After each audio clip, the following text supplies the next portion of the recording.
A small grave in Philadelphia. For 67 years, fresh flowers appear on it, left by strangers who never knew the boy buried there. They call him America's unknown child. The boy in the box. A little boy, no older than 6, found dead in the woods in 1957, wrapped in a blanket inside a cardboard bassinet box.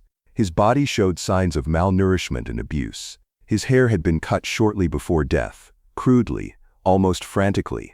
And yet, despite a massive investigation, despite his face being seen by millions, despite advances in forensic science, no one could tell investigators his name, until a determined genealogist in 2022 did what seemed impossible. Using DNA, public records, and sheer persistence, she traced the boy's family tree back through time, and when she found his name, she found something else, a reason why no one had ever come looking for him. The truth was darker than anyone imagined. This is the story of the boy in the box and the family that erased him. February 25, 1957. A young college student is checking his muskrat traps in the Fox Chase section of northeast Philadelphia. It's cold. The trees are bare. The ground is hard. He's walking through a wooded area near Susquehanna Road when he notices something odd, a large JCPenney bassinet box, partially hidden beneath bare tree branches. He doesn't open it, not yet. But the image stays with him. There's something about the way the box is positioned, deliberately placed but not quite hidden, that unsettles him. He continues checking his traps, but his mind keeps returning to that box. What's inside? Days later, on February 28, he returns with a friend. This time they approach the box with caution. The friend later recalls the moment. "We knew something was wrong. You could just feel it." They pull back the lid. Inside is a sight that will haunt Philadelphia for the next 67 years. The naked body of a small boy. His skin pale and waxy, his hair freshly and roughly cut, his small arms positioned carefully at his sides.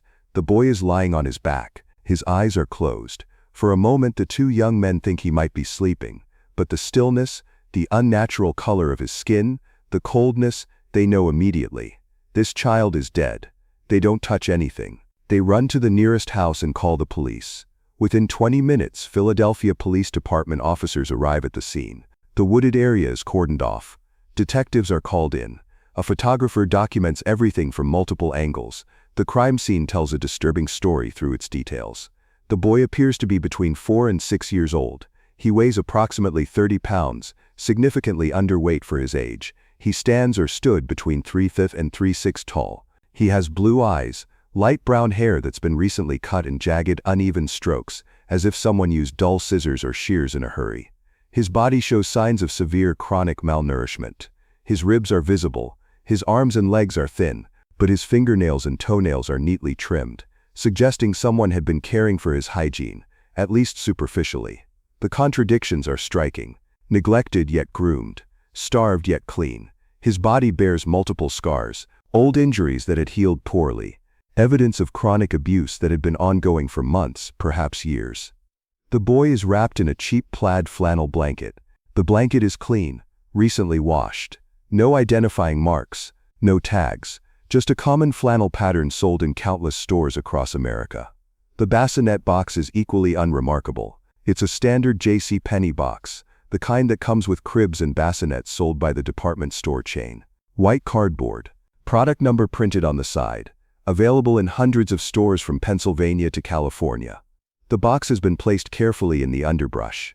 Not buried, not thrown, placed. Whoever put the boy here wanted him found, eventually. Investigators search the immediate area for additional evidence. They discover a man's blue corduroy cap, approximately 50 feet from the body. They find a child's scarf nearby, ivy green with a simple pattern. Both items are collected and bagged. Detective Samuel Weinstein, a veteran of the Philadelphia Homicide Division, takes the lead. He's seen countless crime scenes in his career, but this one is different. There's no frantic parent, no missing persons report, no witnesses, just a dead child in a box, and no one looking for him. The autopsy is conducted by Dr. Joseph Spellman, Philadelphia's chief medical examiner. His findings paint a horrific picture of the boy's final hours and the life that preceded them. Cause of death: multiple blows to the head. The boy was beaten to death with significant force. The injuries suggest repeated strikes, not a single accident. Time of death: approximately 2 to 3 weeks before discovery. The cold February weather had slowed decomposition, preserving the body. Evidence of chronic abuse: the boy's body shows multiple healed fractures, ribs, arm bones, signs of repeated physical trauma over an extended period.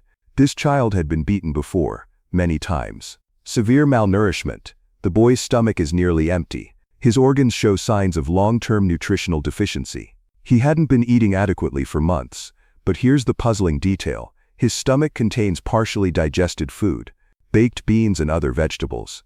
He ate shortly before he died, perhaps within hours. Someone fed him, and then someone killed him. The hair cutting is another disturbing detail. Strands of freshly cut hair are found on and around the boy's body. The haircut was done post-mortem, after death. Whoever killed him also tried to alter his appearance. Why? Dr. Spellman concludes his report with a statement that will echo through the decades. This child suffered extensively before his death. The evidence suggests prolonged abuse and neglect by a caretaker or caregivers. Detective Weinstein stands over the examination table, looking down at the small body. He's a father himself. He has 2 sons at home. The thought of any child enduring what this boy endured makes his stomach turn. He makes a silent promise: "I will find out who you are." It's a promise he'll spend the rest of his career trying to keep. The Philadelphia Police Department launches what becomes one of the most extensive missing child investigations in American history. The effort is unprecedented for 1957. The flyers feature a post-mortem photograph of the boy, carefully prepared to make him look as lifelike as possible. He's been dressed in donated clothing, positioned sitting up, his eyes appearing open through photographic technique. The image is haunting. The boy looks like he could be sleeping, except for something indefinable in his expression, an absence that photographs of living children never have. The flyers are plastered everywhere. Gas stations from Philadelphia to Los Angeles, post offices in rural towns across Pennsylvania, New Jersey, New York, laundromats, bus stations, police stations, hospital waiting rooms. His face becomes one of the most recognizable in America, and yet no one comes forward. Not a single person in the entire country reports a missing child matching his description. Not a mother, not a father, not a grandparent, aunt, uncle, or neighbor. The silence is deafening. Detective Weinstein and his team pursue every possible avenue of investigation. The blanket. The flannel blanket is traced to a manufacturer in the Northeast. It's a common pattern, sold wholesale to dozens of retailers. Investigators contact every store that carried this particular blanket in 1956 and early 1957, asking if employees remember any suspicious purchases. Thousands of blankets were sold. The lead goes nowhere. The bassinet box. JCPenney corporate headquarters is contacted. The box is from their standard bassinet line. Investigators obtain a list of every JCPenney store in the Pennsylvania, New Jersey, Delaware region. Detectives visit each location, speaking with managers and employees. Do you remember selling a bassinet in the past 6 months to anyone unusual, anyone who seemed nervous, anyone who paid in cash and wouldn't provide a name? Store employees try to help, but bassinets are common purchases. Young families buy them constantly. Without a more specific description or time frame, the lead evaporates. The crime scene area. Detectives canvass the Fox Chase neighborhood extensively. They knock on every door within a 2-mile radius of where the body was found. Have you seen this child? Do you recognize him? Have you noticed any suspicious activity in the area? Any strange cars? Anyone carrying a large box? Several neighbors report seeing unfamiliar vehicles in the area in the weeks before the body was discovered. One witness describes a man carrying what might have been a large box near the wooded area. Another mentions seeing a car parked on a side road with its trunk open. Detectives follow up on each report. They create composite sketches based on witness descriptions. The sketches are distributed alongside the boy's photograph. Still nothing. Medical records. Investigators contact every hospital, clinic, and doctor's office in the Philadelphia area. They request records of any young boys treated for injuries in the past year. We're looking for a child approximately 4 to 6 years old who may have been treated for broken bones, bruises, or signs of abuse. The medical community responds. Hundreds of records are reviewed. Several children had been treated for injuries that raised red flags. Each case is investigated. None of them is the boy in the box. Orphanages and foster care. Every orphanage, children's home, and foster care agency in Pennsylvania, New Jersey, and New York is contacted. Have you had any children disappear from care? Any adoptions or placements that seemed irregular? Any children who were removed from your facility without proper documentation? Social workers and administrators check their records carefully. Several institutions report children who had been placed with families and later lost contact. Each case is traced. None leads to the boy. School records. Even though the boy's condition suggested he hadn't been enrolled in school, detectives check anyway. Every elementary school in the region is asked to review their enrollment records for the 1956-57 school year. Are you missing any students? Did any child stop attending without explanation? School principals cooperate fully. Attendance records are examined. Teachers are interviewed. The boy isn't in any of their records. Months pass, then a year. The investigation continues, but momentum slows. Detectives have pursued every conceivable lead. They've interviewed thousands of people. They've examined countless records. The boy remains unidentified, but Detective Weinstein refuses to give up.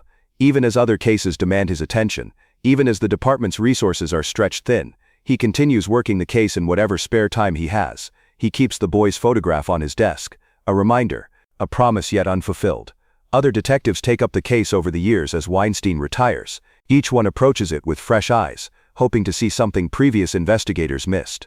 The file grows thicker, hundreds of pages of reports, witness statements, dead-end leads, but the boy's name remains unknown. Over the decades, numerous theories emerge about who the boy was and how he ended up in that box in Fox Chase. Theory 1. The traveling carnival. In the late 1950s, traveling carnivals and circuses still crisscrossed America. These operations often employed children, sometimes their own, sometimes children they'd taken in from desperate families. A detective working the case in 1962 develops a theory. What if the boy was part of a carnival that passed through Philadelphia in early 1957? Carnivals operated in legal gray areas back then. Children worked long hours. Documentation was minimal. If a child died, the carnival might simply move on to the next town, leaving the body behind. Investigators tracked down carnival operators and workers from shows that were in the Philadelphia area in late 1956 and early 1957. They show them the photograph. An aging carnival worker claims he remembers a young boy matching the description. There was a kid, quiet, always looked scared. Then one day he wasn't there anymore. I asked about him and got told to mind my business. Detectives pursue this lead extensively. They attempt to locate other carnival workers from that time period. They search for records, payroll documents, anything that might verify the worker's story. But carnival records from the 1950s are sparse or non-existent. The operation he described has long since dissolved. The owner is dead. The lead fades. Theory 2. The foster home. The home had been taking in children unofficially, without proper state oversight. When investigators raid the property, they find deplorable conditions.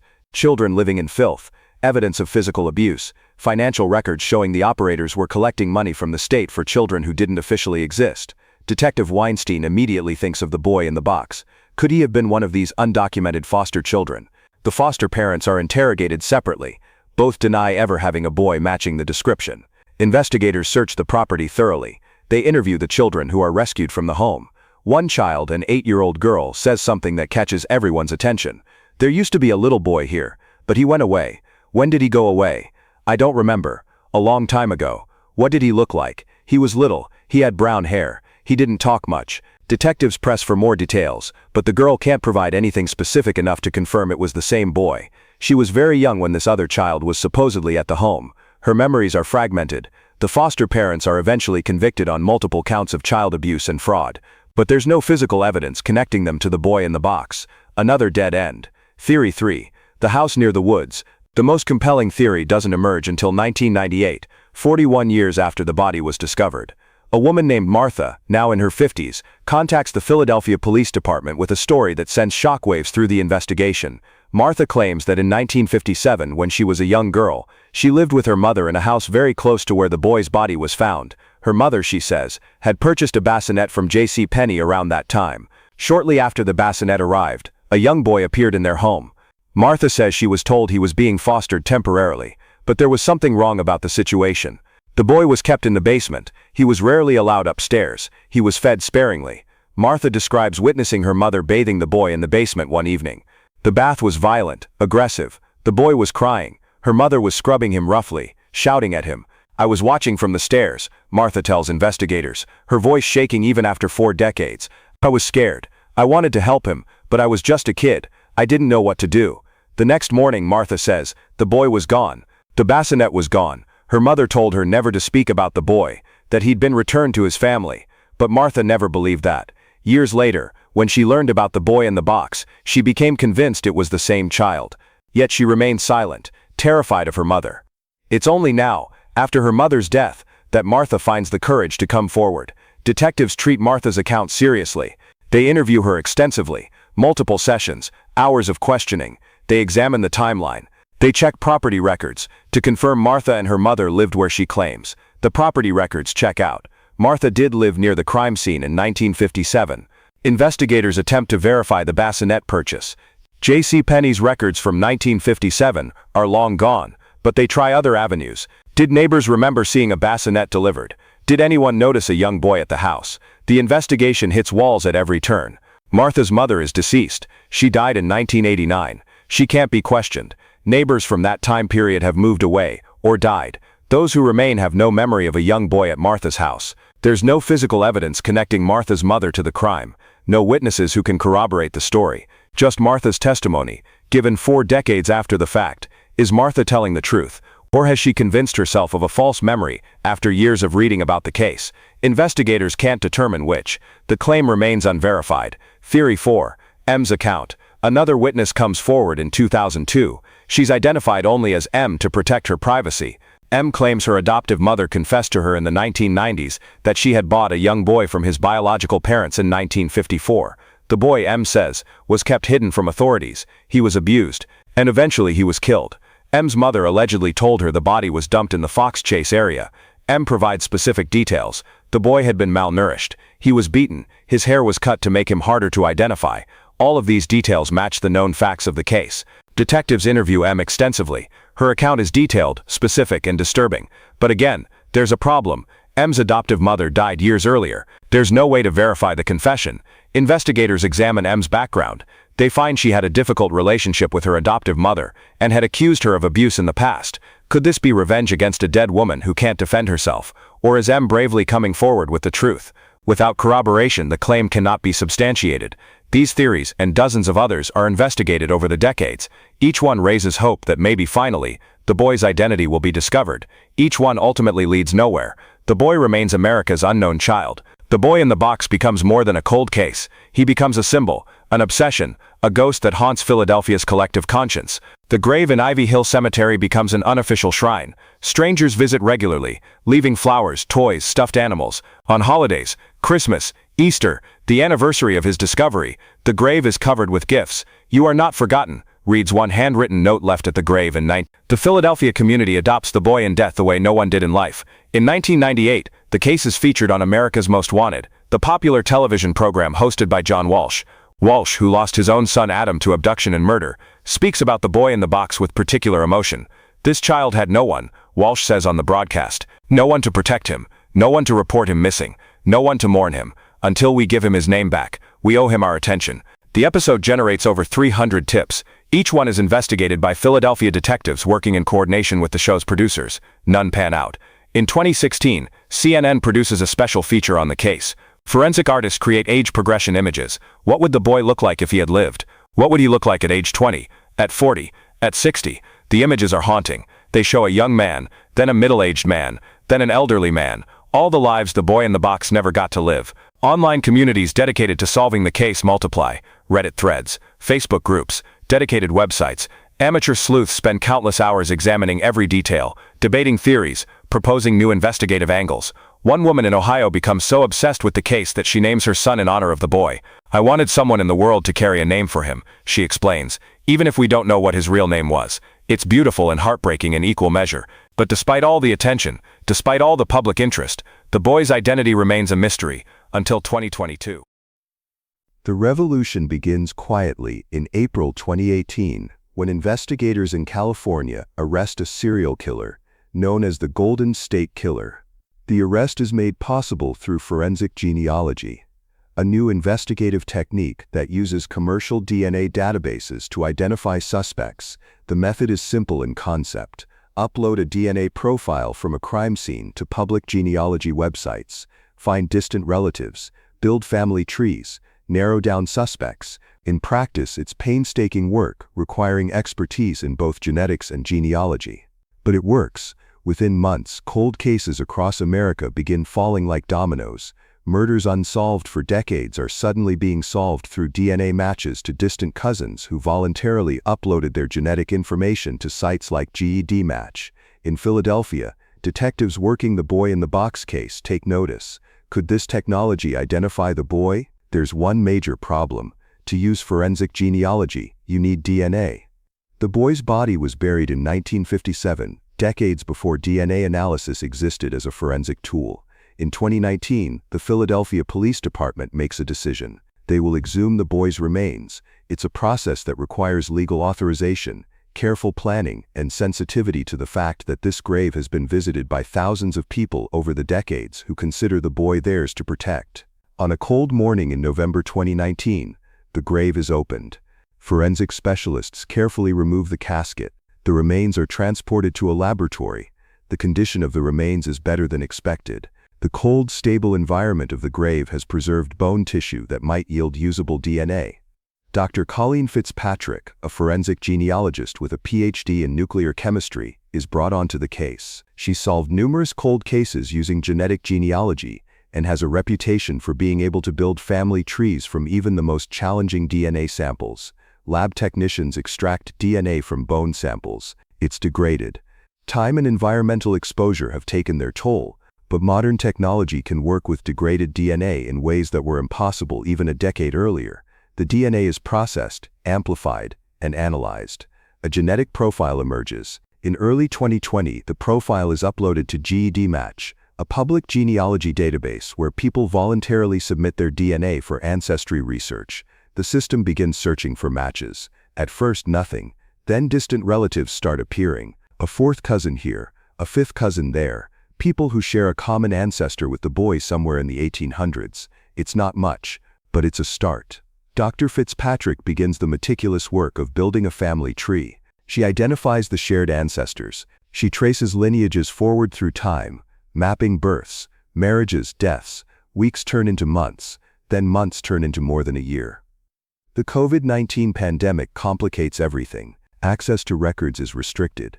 Genealogical research that would normally require in-person visits to courthouses and archives must be done remotely or not at all. But Dr. Fitzpatrick persists. Slowly, painstakingly, a family tree takes shape, branch by branch, generation by generation. By late 2021, she's narrowed the possibilities down to a handful of family lines. All of them lived in the Philadelphia area in the 1950s. All of them fit the timeline. She begins investigating each line individually. Birth records, death records, census data, marriage certificates, newspaper archives, looking for a child born in the early 1950s who disappeared without a trace. In summer 2022, she finds him, a family line that fits perfectly. A family with connections to the Philadelphia area, a family with a dark history of instability and secrets, and a young boy, born January 13, 1953, who appears in early records but then vanishes. No death certificate, no school records after a certain age, no trail. A child who existed in the shadows. Further investigation reveals the boy's parents were struggling with severe poverty and likely abuse. The boy was never officially documented in any meaningful way. No birth certificate was filed, a detail that delayed his identification for decades. He existed, but only barely, in the official record. Dr. Fitzpatrick presents her findings to the Philadelphia Police Department in November 2022. Captain Jason Smith reviews the evidence, the family tree, the timeline, the matches. It all fits. DNA testing is arranged with a living relative from the boy's family line. The results come back, a match. After 65 years, the boy finally has a name. On December 8, 2022, the Philadelphia Police Department holds a press conference at their headquarters. Captain Jason Smith steps up to the podium. Behind him is a large photograph of the boy, the same image that appeared on 400,000 flyers in 1957. The room is packed with media, cold case enthusiasts, and people who have followed the case for decades. After 65 years, Captain Smith begins, his voice steady but emotional. We can finally give this child back his name. A pause. The room is silent. The boy's name was Joseph Augustus Zarelli. He was 4 years old when he died. The room erupts. Reporters shout questions. People in the back of the room are crying. Some have been following this case for their entire adult lives. Joseph Augustus Zarelli, Finally, a name. Captain Smith continues. Joseph was born on January 13, 1953.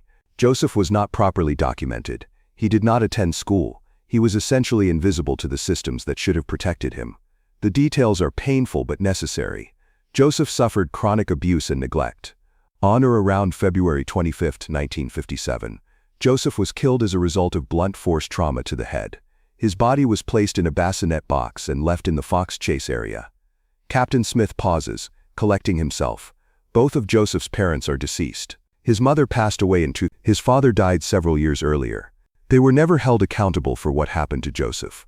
But today we can at least give Joseph what he deserved 65 years ago, his identity. Joseph Augustus Zarelli. We will never forget his name again. The investigation's findings, as much as can be disclosed, paint a heartbreaking picture. Joseph's parents were living in extreme poverty. They likely kept Joseph hidden from authorities because they feared losing custody. He was not enrolled in school. He was not taken to doctors. He existed off the grid. The abuse Joseph suffered was chronic and severe. The malnutrition evident in his autopsy suggests he was rarely fed adequately. On that day in February 1957, Joseph was beaten so badly that he died. Whoever was responsible, whether his mother, father, or both, panicked. They cut his hair, perhaps hoping to make him harder to identify. They wrapped him in a blanket, placed him in the bassinet box, and drove to Fox Chase. They left him there, and then they went on with their lives, never reporting Joseph missing, never acknowledging his existence, never facing justice. For 65 years, they carried that secret. The fact that both parents died without ever being held accountable is a bitter pill. Legal justice is no longer possible, but at least Joseph has something he didn't have before: recognition, a name, a place in the world's memory. On November 9, 2022, before his identification is made public, Joseph Augustus Zarelli's remains are prepared for reburial. The funeral is held at Ivy Hill Cemetery, the same location where he was originally buried in 1950. But this time, everything is different. Hundreds of people attend, strangers who never knew Joseph but who had followed his case for decades, investigators who worked tirelessly to identify him, Dr. Colleen Fitzpatrick, who pieced together his family tree, Captain Jason Smith and other members of the Philadelphia Police Department. Local businesses donate flowers. A funeral home provides services at no cost. A monument company creates a new headstone, this one bearing Joseph's name. The service is simple but profound. A local priest delivers a blessing. Joseph Augustus Zarelli, the priest says, speaking the name clearly, deliberately. For 65 years you were known as America's unknown child. But you were never unknown to God. You were never forgotten. Today we gather not just to mourn what was taken from you, but to celebrate that you finally have what every human being deserves: your name. Mourners place flowers on the small casket. Many bring toys, teddy bears, toy cars, small stuffed animals, a tribute to the childhood Joseph never got to experience. One elderly woman who first visited Joseph's grave in 1960 as a young mother speaks briefly. "I have been coming here for 62 years, she says, her voice breaking. Every year on the anniversary of when he was found. I always hoped I would live to see this day. I always believed his name would be discovered. Thank you for giving him back his identity." As the casket is lowered into the ground, mourners sing Amazing Grace. The grave is covered. The new headstone is placed. It reads, Joseph Augustus Zarelli, born January 13, 1953, died February 1957. Forever remembered. The grave is no longer marked unknown. Joseph is finally truly home. The identification of Joseph Augustus Zarelli represents more than the solution to a 65-year-old cold case. It represents a shift in how we approach unsolved crimes. Forensic genealogy has proven to be one of the most powerful investigative tools developed in the past century. Since the Golden State Killer's arrest in 2018, hundreds of cold cases have been solved using this technology.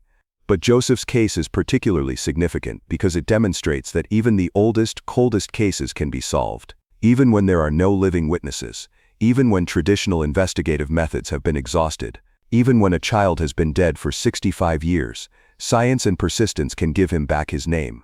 The Philadelphia Police Department continues to investigate Joseph's death. While his parents are deceased and can never face justice, detectives want to answer remaining questions. Were other people aware of Joseph's existence and abuse? Did neighbors suspect something? Did extended family members know? These questions may never be fully answered, but the investigation continues. Dr. Colleen Fitzpatrick, reflecting on the case, said Joseph deserved to be known. For 65 years he was a mystery. Now he's a person. He has a birthday. He has a name. He has a story. That matters. Captain Jason Smith echoed this sentiment. Legal justice may no longer be possible, but we've given Joseph something important: recognition. He's no longer forgotten. He's no longer just a case number. He's Joseph. The case has inspired renewed attention to other unidentified victims. Across America there are thousands of Jane and John Does, people who died and were never identified. Many of them are children. Joseph's case proves these identities can be recovered, even decades later. Organizations dedicated to identifying unknown victims have seen increased funding and support since Joseph's identification. The technology that found Joseph is now being applied to hundreds of other cases. Every unidentified victim deserves a name. The story of the boy in the box, Joseph Augustus Zarelli, stands as both a tragedy and a triumph. A tragedy because Joseph should never have suffered as he did. He should never have been hidden, abused, killed, and discarded.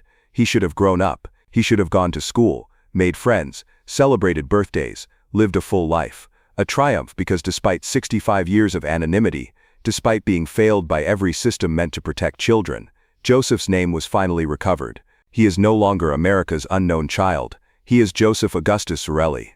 A little boy who was born in who suffered, who died too young, who was forgotten by those who should have loved him, but who was never forgotten by the thousands of strangers who left flowers on his grave, who fought to identify him, who refused to let him remain nameless forever.